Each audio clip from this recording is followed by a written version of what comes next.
Okay, so I think this much is clear to everyone. Moving forward, I will again tell you what these points are very important. This wording is very important. Crossing over at the point of chiasma. This is a keyword. This whole is a keyword that you need to remember. Okay, crossing over at the point of chiasma. This is a keyword. This whole is the keyword when the location of crossing over or anything related to crossing over is being asked, you need to specify these whole terms. Crossing over at the point of chiasma. Okay, now understand this. I'm reading it out. The crossing over, that is the interchange of chromatid segments, take place in Pachytene stage of prophase of meiosis 1. The things which I have highlighted in red are important here. You need to understand only this much regarding the whole meiosis, that where crossing over takes place at the point of chiasma, and during which phase it takes place. It takes place during the Pachytene stage of prophase of meiosis 1. This whole red thing is the keyword. These two important points are there which are generally asked in the boards. And it is very important to note that crossing over always takes place at the chiasma formed due to crossing over between non-sister chromatids. It is important here to understand that it occurs between the non-sister chromatids of the homologous pair of chromosomes. This is also important. Non-sister chromatids of homologous pair of chromosomes. Clear? Now, what is the importance of crossing over? Why at all? If it is taking place, there must be some importance. Why actually it occurs? It occurs because it provides mixing up of genes.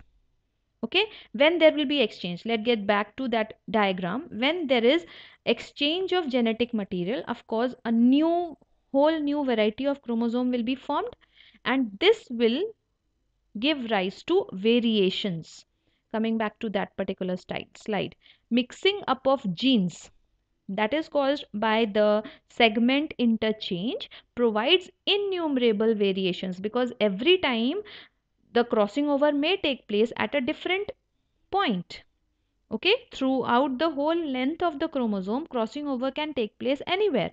So this will certainly give rise to variations in the progeny, and this is the reason why children of the same parents are although similar but different from each other.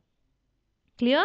They are not photocopy, they are not exact similar to each other. Why? Because of the crossing over. So this is very important point regarding crossing over. Crossing over gives rise to variations in the progeny, and due to these variations, children of the same parents are different from each other.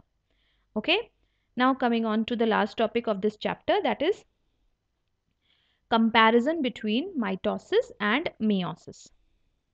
I have already told you both the things. Now quickly open up your book to page number 18. This is the table from your book only which I have incorporated in the slide. Let us study about this.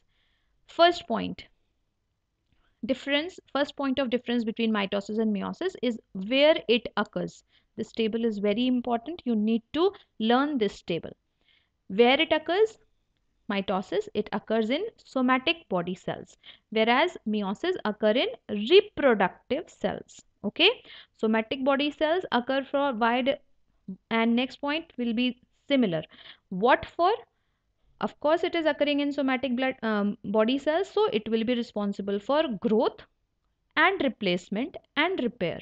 Okay, and meiosis will be responsible for gamete formation, that is helpful in reproduction. When it occurs? Mitosis occurs continuously throughout life.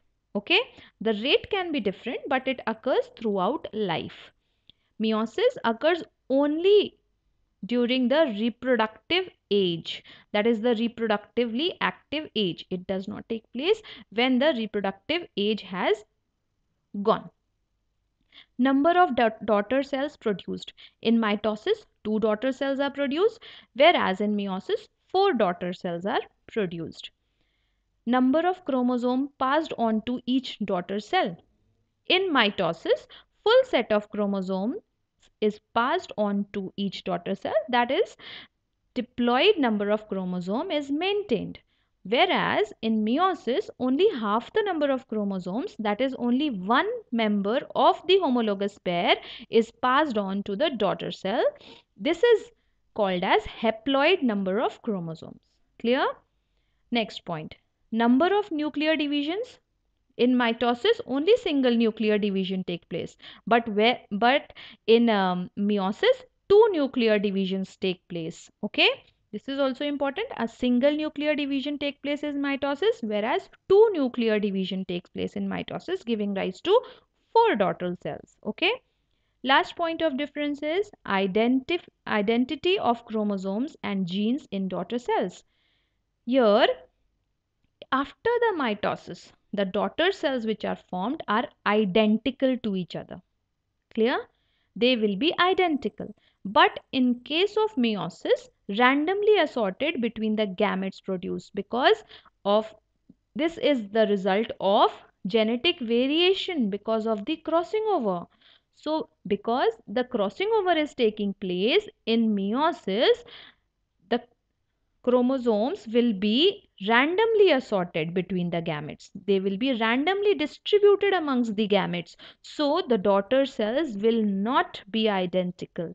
The four daughter cells will not have the same properties inside their chromosomes.